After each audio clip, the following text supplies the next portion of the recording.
Sharon Cuneta, umamin na sa publiko na may pinatanggal na parte sa kanyang katawan. Narito ang detalye. Diretsang ibinahagi ni megastar Sharon Cuneta na meron siyang pinatanggal na bahagi ng kanyang katawan matapos pumayat ng sobra. Inamin ni Ate Shawi na sumailalim siya sa isang surgery kung saan inalis ang mga ekstrang balat niya sa braso na naglabasan mula nang mabawasan ng kanyang timbang. Ayon sa premiadong actor-singer, gusto raw niyang ibalik ang dati niyang katawan nung gawin niya ang pelikula ni Senator Robin Padilla, maging sino ka man.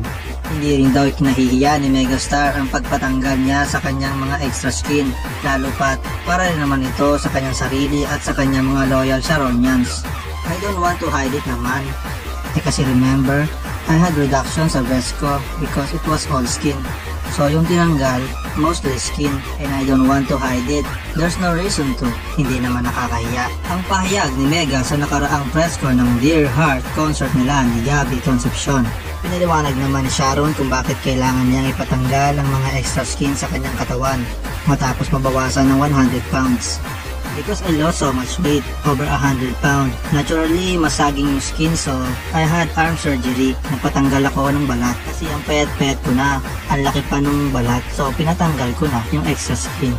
Sabi pa niya, hindi naman niya na-achieve ang katawan niya ngayon ng overnight lamang dahil 7 taon din niya itong pinaghirapan, bawas sa pagkain, at matinding disiplina raw talaga ang ginawa niya nitong mga nagdaang taon. Dagdag pa ni Sharon, hindi pa niya totally nagigets ang target niyang timbang, kaya tuloy pa rin ang kanyang weight loss journey.